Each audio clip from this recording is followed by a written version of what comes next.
오늘 하나님의 말씀은 시편 73편 28절 말씀으로 영적 거리 두기는 노라는 제목으로 함께 은혜 나눠보겠습니다.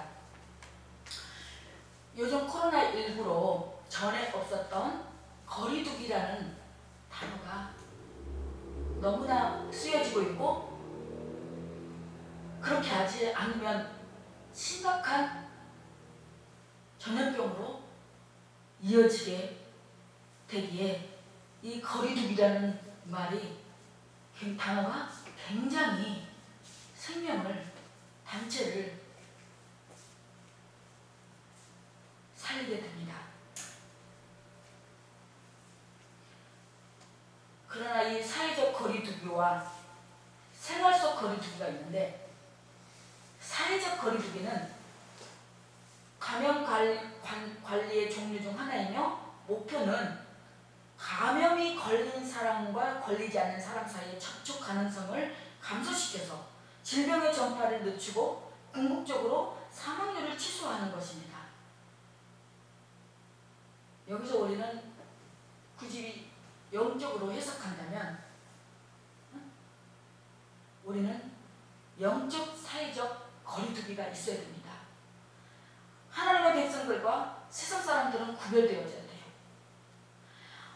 하나님의 백성들이 세상 사람들과 접촉을 하게 되면 어떻게 되죠? 당연히 믿음이 성숙되고 믿음이 건강한 사람이라면 그 영혼들을 전도시키고 그 영혼들을 인도하여서 주님께로 인도할 수 있겠지만, 믿음이 연약한 사람들은 오히려 거기에 치쳐서 눌려서 그 세상 사람들의 그 감염에 전파되어서 영혼이 죽어가는 그런 경우를 보게 됩니다. 그렇다면 생활 속 거리두기는 어떻게 될까요? 개인적이라고 볼 수가 있습니다. 이 생활 속 거리두기는 아프면 3, 4일 집에 머무르기, 그리고 사람과 사이에 두 팔 간격으로 거리두기, 30초 손 씻기, 기침은 옷소매를 가리고 할 것, 그리고 매일 2번 환기 시키고 주기적으로 소독해야 되고, 보조 수칙으로는 마스크 착용, 환경 소독이 있는데, 여기서 우리 개인적으로는 어떻게 해야 돼요? 우리가 영적으로 아프면은 집에, 하나님의 지부에 머물러서 기도해야 돼요. 하나님과 소통해야 돼요. 하나님과의 관계에서 뭐가 단절된 건지, 뭐가 문제인지, 어디서 잘못된 건지 하나님과 머무르면서 나를 살펴야 돼요. 그리고 사람과 사람 사이에 두 팔 간격 거리두기를 해야 되고, 우리 항상 저기들을 손 씻어야 돼요. 마스크 착용. 그때는 내 영혼이 아프면 그냥 마스크 착용하면서 내 입을 마스크로 착용해야 돼요. 그래서 사람들과 교통하지 말고 하나님과. 저도 예전에는 내가 괴로운 일 있고 힘든 일 있으면 사람에게 전화해서 사람한테 위로받고 사람한테 해결을 받으려고 했어요. 근데 그거 아무짝에 쓸모없는 것입니다. 그때 그 순간은 얼마나 힘들어 어쩌고 했고요. 뒤에서는요, 돌아서는 뒷담화 까고 흉보고 그랬다더라, 누가 그랬다더라, 어쨌다더라, 아무짝에 쓸모없는 것입니다. 그럴 때는 그냥 내 입에 마스크 착용하고 독대, 묵상기도 들어가야 됩니다. 그리고 내 주위에 환경을 다 소독해야 돼. 내 주위에. 그래서 말씀과 기도, 찬양, 회개, 성찰이 들어가야 됩니다. 근데 어떻습니까? 오늘날 지금 이 사회적 거리두기로 하나님과 관계에서 거리두기가 되면은 안 되는 건데, 사람 거리두기는 안 되고 그냥 듣고 그냥 더 막 저기 하고, 응? 영적인 이 거리두기는 그냥 피해버리고 안 해버리고, 영적인 거리두기는 그렇게 잘해요 또. 응? 철학자 쇼펜하우의 우화 가운데 호저와 딜레마라는 이야기가 있습니다. 전신에 고슴도치처럼 가시같이 털이 난 호저는 서로가 가시로 찌르기 때문에 서로 가까이 가면 상처를 입습니다. 그런데 또 너무 떨어져 있으면 추워 견디기 힘듭니다. 그래서 체온을 유지하기 위해 항상 일정한 거리를 두고 있는데, 찔리지 않고 추위도 이길 수 있는 묘책의 간격을 유지하는 것입니다. 사람이 만일 이런 등거리 관계를 유지하려 한다면 누구와도 친해질 수 없고 결국에는 모든 사람에게 버림을 받을 것입니다. 어떤 사람은 하나님에게도 이런 일정한 거리를 두고 있습니다. 자기도 하나님께 가까이 가지 않고 하나님도 자기에게 가까이 오는 것을 마다합니다. 하나님에게 가까이 다가가면 자기의 모든 허물이 드러나서 가까이 가려 하지 않고, 또 하나님이 자기에게 가까이 다가오시면 자기의 모든 것을 다 내놓아야 되기 때문에 더 이상 예수님 여기까지, 하나님 여기까지만 오세요. 더 이상 오지 마시고 그냥 거기 그 상태로만 그냥 유지해 주세요. 응? 그런 상황인 거죠. 하나님을 또 가까이 하지 않으려는 이유가 있습니다. 요한복음 3장 20절에 악을 행하는 자마다 빛을 비워하여 빛으로 오지 아니하나니 이는 그 행위가 드러날까 하니요, 진리를 쫓는 자는 빛으로 오나니 이는 그 행위가 하나님 안에서 행할 것임을 나타내려 함이라. 하나님의 뜻을 따라가려면 모든 게 희생이고 손해배울 수 있기 때문에 자신을 그 하나님께서 주신 감동을 억누르고 아니야 이건 아니야, 하나님 지금은 아니에요, 조금만 기다려주세요. 그리고 자꾸 합리화시키는 거예요. 하나님을 설득시키는 거예요. 자기 상황에 맞게. 하나님 지금은 상황이 이래요, 조금만 기다려주세요. 해야지 하나님 앞에 하지 않나요? 그러면서 정당방어를 시키려고. 정당방위. 그러나 하나님과 인간 사이는 가까워야 행복합니다. 사람과 사람 사이에 가까워야 사람도 좋은 사람과 가까이 하면은, 좋은 사람과 함께하면 행복합니다. 그런 것처럼, 그런데 하물며 우리 하나님 아버지하고 가까이 하는 것은 더할 나위 없이 행복하지 않겠습니까? 하나님과 거리가 멀면 행복하지 못하고, 부부가 감정상으로 거리가 멀어보십시오. 각방을 쓴다고 생각해 보십시오. 별거를 한다고 가정해 보세요. 행복할까요? 하나님과는 가까워야 합니다. 가까운 정도가 아니라 하나가 되어야 하고, 그래서 예수님은 나는 아버지 안에 있고 아버지는 내 안에 계시다고 말씀하십니다. 요한복음 15장 5절에 나는 포도나무에 너는 가지라. 그가 내 안에 내가 그 안에 거하면 사람이 열매를 많이 맺나니 나를 떠나서는 너희가 아무것도 할 수 없습니다. 우리는 영의 동물이기 때문에 하나님을 떠나서 살 수가 없어요. 하나님을 떠나서. 하나님 떠나는 순간 그거는 마귀에게 끌려잡혀서 마귀의 박이 되고 맙니다. 그리고 내가 너희 안에 있고 너희가 내 안에 있으면 하나님 안에 있는 것이라고 하셨고, 또 예수님이 내 안에, 내가 예수님 안에 있게 되는 방법은 말씀이 내 안에 있고 내가 말씀 안에 있는 것입니다. 간단하게 말하면 말씀을 믿고 말씀대로 행하고 사는 것이에요. 성경 말씀을 멀리하고 자기 생각과 주관대로 세상의 방법대로 사는 사람들은 믿는다고는 하지만 하나님하고 거리가 먼 사람이겠죠? 하나님께 가까이 가지도 않고 하나님도 가까이 오지 못하게 하는 사람. 어린 나무는 바로 자기가 식습니다. 그러나 우리 자녀들도 그렇잖아요. 어릴 때는 회초리 들고, 말 안 들으면 회초리 들고 훈육도 하고 때리고, 그때는 말 잘 들어요. 근데 흔히 어른들 말씀하시잖아요. 머리 크면은 잡기 힘들다고.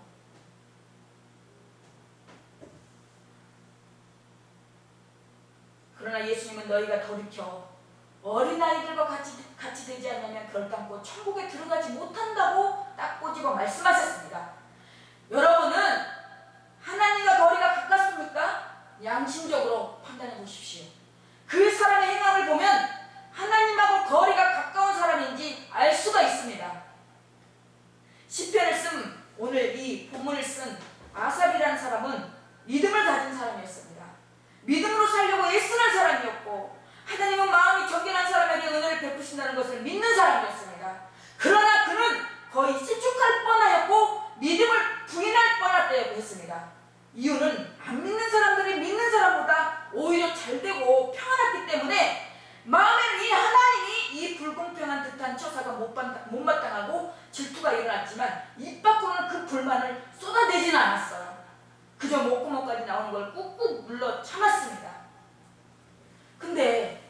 아무리 생각하고 또 고민해도 속병이 걸릴 지경이 돼도 악한 사람들이 잘되고 선한 사람들이 고난당하는 것이 이해가 되지 않고 용납이 되지 않았습니다.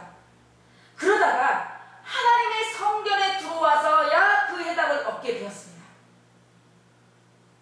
하나님이 영감으로 악한 자들의 미래를 위해서 밝혀 보여주신 것입니다. 그제서야 하나님의 처사에 대한 불만으로 입 밖에 쏟아놓지 않은 것을 천만다행으로 여기고 만일에 그 불만을 쏟아놨다면 하나님을 믿고 신실하게 사는 사람들에게 얼마나 큰 영적 손해를 입혔을까 생각하고 안도의 숨을 내쉬었습니다. 그리고 아삽은 주의 성전에 들어가서 크게 깨달은 것이 있습니다. 하나님을 가까이 하는 게 복이라는 사실입니다. 하나님을 가까이 하는 게 다른 게 복이 아니에요. 하나님을 가까이 하는 게 복이에요. 세상 사람들은 좋은 집에서 좋은 차 끌고 좋은 옷 입고 좋은 음식 먹는 게 복이라고 생각해요.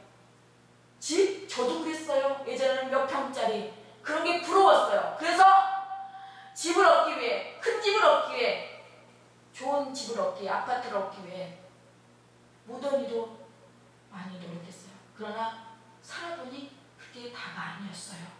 응? 하나님을 가까이 하면 내게 복이라고 했어요. 그럼 하나님을 어떻게 가까이 할 수 있을까요? 어떻게? 하나님이 우리 눈에 보이나요? 우리 눈에 보이면 하나님께 가서 아양도 뿌리고 투정도 부리고 엄살도 부리고 그럴 텐데 하나님이 눈에 보이냐고요. 그런 하나님께 우리가 막상 이해되지 못하고 막상 정말 이거 어떻게 도무지 해결할 수 없는 일을 맞닥뜨렸을 때 우리는 과연 보이지 않는 그 하나님께 가까이 갈 수 있느냐 말입니다. 그럼에도 불구하고 가까이 갈 수 있어야 하나님의 자녀라고 말할 수 있고 크리스천이라고 말할 수 있고 주의 종이라고 말할 수 있고 주의 직분자라고 말할 수 있는 건 아닙니까? 하나님께 가까이 하면 내게 복이라는 의미는 26절에 하나님은 내 마음의 반석이요 영원한 궁시가 있습니다. 10편 18편에는 하나님은 나의 반석이시요 요새시요 나를 건지시는 분이시요 방패이시며 구원의 뿌리시며 산성이시다. 하나님은 생명이시고 빛이시고 모든 힘이시고 에너지이시고 하나님이 근본이십니다. 하나님을 떠나면 하나님과 거리가 멀면 죽음이고 어둠이고 절망이고 무기력입니다. 우리가 지구는 태양을 중심으로 움직입니다. 태양이 먼 곳은 춥고 태양이 없는 곳은 생물이 살지 못하고 태양의 빛을 받지 못하면 밤이 되고 태양의 빛을 바라면 하는 시간은 낮이 되는데 모든 것이 태양을 중심으로 서식합니다. 그래서 사도행전 17장 28절에는 우리가 태양을 만드신 하나님을 힘입어 살며 움직이며 존재하고 우리는 그의 소생이라고 했습니다. 하나님이 없이는 살 수도 존재할 수도 없는 것입니다. 요한복음 15장 5절에 나를 떠나서는 너희가 아무것도 할 수 없다고 했습니다. 그런데 오도방자한 사람들은 인간들은 어떠죠? 자기가 잘나서 자기가 한 줄 알고 착각에 빠지고 있어요. 천만의 만만의 콩떡입니다. 백날 좋은 차, 외제차 끌고 다니고 50평이 넘는 아파트에서 살고 사업장을 갖고 있으면 뭐합니까? 맨날 정신병에 우울증에 시달리면서 자기 분노 조절도 못하면서 무슨 일 터지면 그냥 세상 다 끝날 것처럼 6.25 전쟁이 터진 것처럼 그렇게 분노를 참지 못하고 절제하지 못해 약으로 전전긍긍하며 사는 영혼들 수두룩합니다. 그게 과연 행복할까요? 그게 과연 행복일까요? 저도 예전에 그게 행복인 줄 알았습니다. 그게 행복인 줄 알고 그것을 놓고 앞으로 달려갔어요. 그러나 그게 행복이 아니더라고요. 그 행복은 나를 너무나 잘 아시는 그 하나님과 함께 동행하는 행복이었어요. 동행하는 행복이고 하나님과 소통하는 행복이고 하나님과 교제하는 행복이고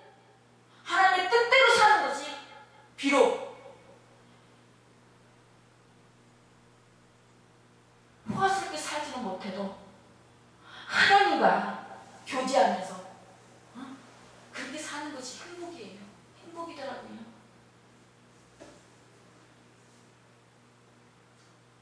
그래서 하나님께 가까이 함이 복이라는 것입니다. 하나님과 가까운 것이 복이에요. 두 번째로 하나님께 가까이 함이 왜 복입니까? 하나님과 먼 것은 곧 멸망이기 때문입니다. 27절에 대저 주를 멀리하는 자는 망하리니 음녀같이 주를 떠난 자를 주께서 다 멸하셨나이다.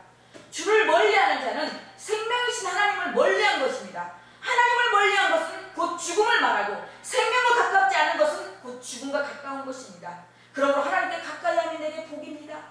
시인은 이 진리를 성전에 들어가서야 깨달았습니다. 성전에 들어갔다는 것은 기도했다는 것이고, 성전에 들어갔다는 것은 찬양했다는 거고, 성전에 들어갔다는 것은 주님의 말씀을 묵상했다는 것이에요. 주님과 교제했다는 것입니다.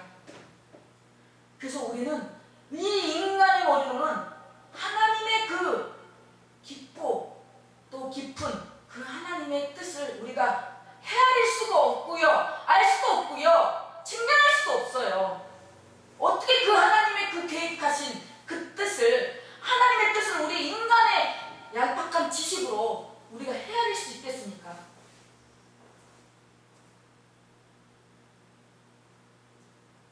하나님이 영감을 주시고 감동을 주시고 영안을 열어주셔서 깨닫게 하셨고, 악인들이 형통하고 잘되고 번영하고 아무런 고통도 슬픔도 고난도 없이 재물은 날마다 더해지고, 그래서 하나님이 뭘 알겠는가?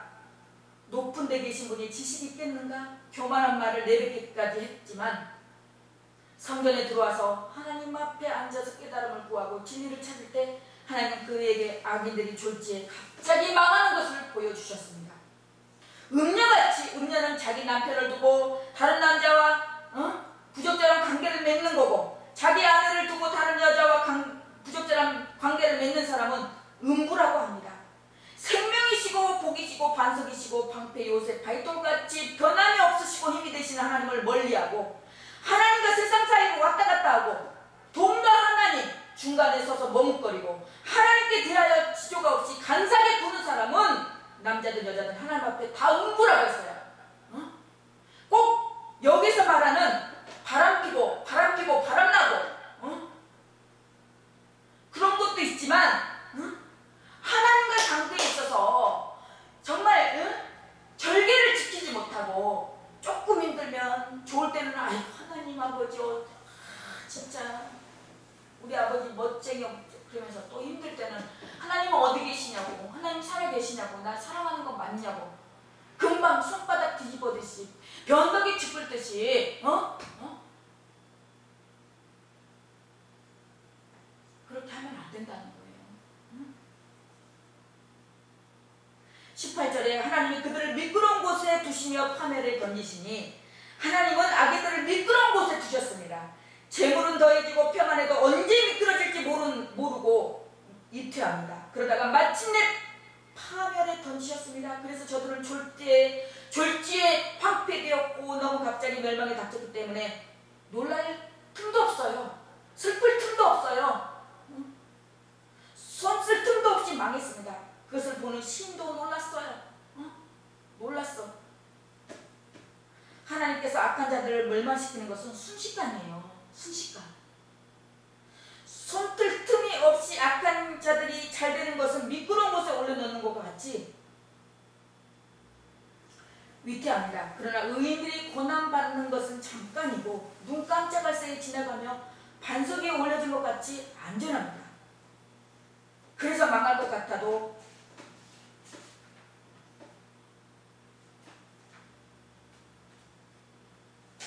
안 망하고, 죽을 것 같아도 죽지 않고 다시 일어납니다. 그래서 하나님께 가까이 하면 내게 복이라고 합니다.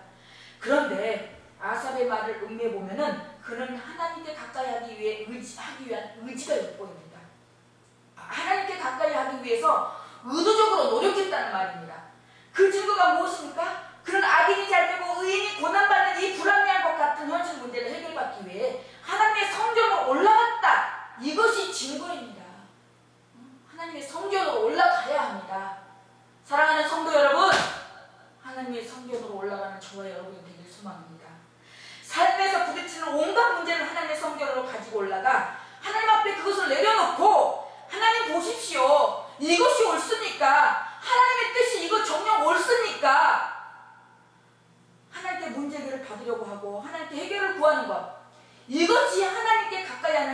의지이며 삶입니다. 소돔성을 심판해야겠다는 하나님의 선을 듣고 아브라함이 하나님 앞에 가까이 나아가 주께 의인을 악인과 함께 멸하시려 하시는 것이 옳으니까 세상을 심판하시는 이가 공의를 행하시는 것이 아니니까 기도로 물었습니다. 여러분, 우리가 하나님께 가까이 가려면 의지가 있어야 합니다. 노력이 있어야 합니다. 하나님께 가까이 할 수 있는 방법이 두 가지가 있는데, 먼저는 내가 하나님께 가까이 하는 방법입니다. 내가 하나님께 가까이 하는 방법이 무엇입니까? 야고보서 4장 8절에 하나님을 가까이 하라. 그리하면 너희를 가까이 하시리라. 죄인들아 손을 깨끗이 하라. 두 마음을 품은 자들아 마음을 성결케 하라. 손을 깨끗이 하는 것이고 마음을 성결케 하는 것입니다. 손이 더럽고 마음이 깨끗이 못한 사람들은 하나님 가까이 할 수가 없습니다. 이사야 59장 1절에서 3절에 보면 여호와의 손이 짧아 구원치 못하심도 아니요 귀가 둔하여 듣지 못하심도 아니라 오직 너희 죄악이 너희와 너희 하나님 사이를 내었고 너희 죄가 그 얼굴을 가리워서 너희를 듣지 않으시게 하느니 이는 너희 손이 피해 너희 손가락이 죄에서 더러웠으며 너희 입술은 거짓을 말하며 너희 혀는 악독을 바라니라. 죄가 있으면 하나님과 우리 사이에 좁혀질 수 없는 간격이 생깁니다. 그래서 하나님과 가까이 가려 해도 결코 가까이 갈 수가 없습니다. 죄를 버리고 깨끗한 생활을 해야 하며 이사야 29장 13절에 주께서 가라사대 이 백성이 입으로는 나를 가까이하여 입술로는 나를 존경하나 그 마음은 내게서 멀리 떠난다니 그들이 나를 경외하며 사랑의 계명으로 가르침을 받았을 뿐이라. 우리가 입술로는 하나님 아버지 주여 주여 하면서 백성인 입으로는 나를 가까이 하며 입술로는 나를 존경하나 그 마음은 이미 멀리 떠났어요. 그래서 그들이 나를 경외하는 것은 다른 것이 아닌 사람의 계명으로 가르침을 받으니 그럴 수밖에 없다는 거예요.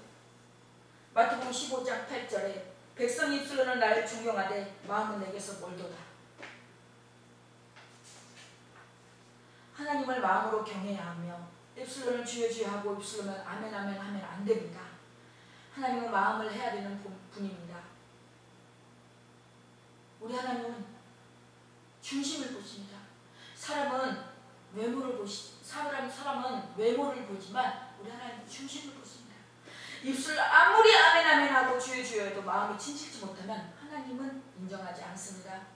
마음이 진실한 사람은 행동에 따라가게 됩니다. 그러므로 삶을 그렇게 살지 못하는 사람은 그 입술의 말이 거짓이라는 것을 스스로 선전하는 것입니다. 두 번째로는 하나님이 내게 가까이 하시는 방법입니다. 우리가 내가 스스로 내가 내 방법으로 내 생각으로 나의 온갖 방법으로 다 동원해서 주를 위해서 살려고 하지 말고 주님이 우리 안에서 사시도록 주님이 하시도록 내버려 주시는 거예요. 나를 드리는 거예요. 주님이 하시게끔. 내가 하면 힘들어요. 내가 하려고 하면 벅차고 힘들어요. 나를 내려놓고 나를 죽이고 하나님이 하게끔 그러면 어때요? 하나님이 하시려면 내가 없어야 하나님이 하시잖아요. 사공이 많으면 배가 산으로 간다고. 많은 좋은 의견들, 많은 아이템, 큰 것들이 저기에서 이렇게 가까이 저렇게 하지만 그거 맞달, 백날 도루묵이라는 거예요. 하나님이 하세요. 하나님이 인도하시고 하나님이 끌고 가셔야 돼요. 그래서 저는 이 느헤미야 우리 부흥사회 제가 앞서가지도 않고 뒤서가지도 않고 하나님이 가고 멈추라고 멈추고 하나님 여기까지다. 한 줄을 여기까지 할 거예요. 하나님이 언제 내게 가까이 하시는가? 하나님은 자기를 가까이 하려는 사람에게 가까이 하십니다. 잠언 8장 17절에 나를 사랑하는 자들이 나의 사랑을 힘으며 나를 간절히 찾는 자가 나를 만날 것이다. 신명기 4장 7절에 우리 하나님 여호와께서 우리가 그에게 기도할 때마다 우리에게 가까이 하심과 같이 그의 신이 가까이 함을 얻는 나라가 어디 있느냐? 하나님은 우리가 기도할 때 우리를 가까이 하십니다. 하나님은 기도한 자를 가까이 하십니다. 시편 145편 18절에 여호와께서는 자기를 간구하는 모든 자, 곧 진실하게 간구하는 모든 자에게 가까이 하신다고 했습니다. 중언부언 하지 말라고 했어요. 중언부언. 하나님이 하나님은 우리가 기도할 때마다 우리를 가까이 하시는데 진실하게 간구하는 자에게만 가까이 하시고 자기를 속이고 하나님을 속이면서 기도하는 자에게는 가까이 하지 않습니다. 진실하게 간구한다는 것은 자기에게 솔직하다는 것입니다. 솔직하지 아니한지는 자기 자신이 누구보다 잘 알 것입니다. 자기가 죄인이라는 것을 인정하지 않는 자는 진실하지도 솔직하지도 않습니다. 베드로는 자기가 잘못했다는 것을 시인하고 울며 회개했고 가룟 유다는 예수님을 배반하여 팔았다는 것을 사람들 앞에서 인정하지도 회개하지도 않았기 때문에 그것이 용서받고 용서 못 받고의 차이입니다. 시편 34편 18절에 여호와는 마음이 상한 자에게 가까이 하시고 중심에 통회하는 자를 구원하신다고 했습니다. 마음이 상하고 통회하는 자, 옷을 찢지 말고 우리 마음을 찢는 그러한 시간들이 됐으면 좋겠습니다. 제 안 지으려고 했는데 연약해서 또 지을 수밖에 없는 자기 가슴을 치면서 하나님, 내가 이렇게 연약한 자입니다. 제가 이렇게 부족하고 너무나 연약한 존재입니다. 죄를 안 지으려고 정말 이를 악물고 했는데도 또 이렇게 지었습니다. 연약해서 또 죄를 짓고 말았습니다. 하나님, 나는 죄인입니다. 용서해 주시옵시오.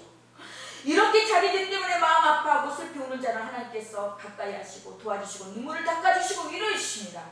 에가 3장 57절에 내가 죽게 아는 날에 주께서 내게 가까이 하여 가라사대 두려워 말라 하셨나이다. 진심으로 기도하는 사람은 가까이 하여 위로하십니다. 위로 받으셨어요? 주님의 위로 받아보셨어요? 주님의 위로 받아보셨어요? 주님의 위로를 맛본 자는 마음이 평안해요. 그 사람의 위로? 물론 사람이 주는 위로도 좋아요. 그러나 이 하나님께서 주신 위로는 사람이 주신 위로하고는 비교할 수가 없어요. 그 평안함, 그 평강, 그 희락 받아본 자만이 알고 받아본 자만이 누릴 수가 있습니다. 아삽은 비록 입 밖으로 발석하지는 않았겠지만 순간적이나마 아기들이 잘 되는 것을 보고 내가 내 마음을 정리하며 내 손을 씻어 무지하다 한 것, 죄짓지 않고 선하게 살려고 노력했던 것이 실로 때도다 생각했던 것까지 회개하고 자복했고 그렇게 진실했습니다. 그렇게 깨달으니까 하나님께 가까이 하려 한 것이 진실로 복이었다는 것을 절감하게 된 것입니다. 그래서 이후로는 어떤 일이 있어도 내가 주 여호와를 피난처로 삼아 주의 모든 행사를 전파하려고 고백하고 다짐한 것입니다. 그렇습니다. 저 또한 이 땅에 사는 동안 왜 악한 것들이 침물지 않고 평탄한 길만 가겠습니까? 그러나 주 여호와만이 나의 피난처시고 나의 방패시고 나의 요새가 되신 그분께 피난처를 삼아 어떠한 일이 있어도 주의 모든 행사를 전파하는 우리 아름다운 교회가 아름다운 선교방송이 또 느헤미야 부흥사가 됐으면 하는 고백입니다. 또 아삽의 시인 본문은 하나님을 가까이 하는 것이 복이라고 말씀합니다. 아삽은 하나님의 심판을 받아 마땅한 악한 사람들을 오히려 형통한 삶을 살고 있는 반면에 믿음으로 선하게 살고자 하는 사람은 고난을 받는 불공평하게 생각되는 현실 때문에 많은 고민을 하고 있습니다. 그거 고민할 거 없습니다. 그런 거 왜 고민하고 있습니까? 머리 아프게? 한평생을 편안하게 살아가는 악인들의 모습을 보고 심지어 질투심까지 들었다고 고백하고 있습니다. 근데요, 이거 안 해본 사람 있을까요? 아니 세상에 어떻게 악인이 저 잘되고 형통한 거 잘되고 그래 보여. 그런 소리가 들려요. 그러나 아삽은 하나님의 성수에서 지금까지 고민했던 그 문제의 해답을 얻었습니다. 아기들이 망사 형통한 것처럼 보였으나 하나님은 그들을 갑작스럽게 망하게 하신다는 하나님의 계획을 깨닫게 되었을 때 오히려 자책감이 들었습니다. 사랑하는 성도 여러분, 하나님의 형상으로 지음받아 하나님과 늘 동행하는 복을 누리며 살도록 창조된 인간이 죄를 지음으로 하나님과 거리가 생기고 원수가 되었습니다. 다시금 하나님과 가까워지는 방법은 하나님과 멀어지게 했던 죄를 회개하고 멀리하는 것이며 말씀과 기도를 통하여 예배자로 은혜의 보좌를 사모하며 나아가는 것이며 그리고 자신을 늘 거룩하게 하여 거룩한 주님과 동행하는 데 방해를 받지 않아야 하며 때로는 고난의 순간에도 함께 하시는 주님을 체험함으로 고난 중에도 주시는 유익을 얻어야 합니다. 유익을 받아야 합니다. 유익을 체험해야 됩니다. 우리를 향해 항상 은혜의 보좌를 열어놓으시고 우리를 기다리시는 하나님 앞에 나아가 복된 삶을 사시기를 예수 그리스도 이름으로 간절히 축원합니다.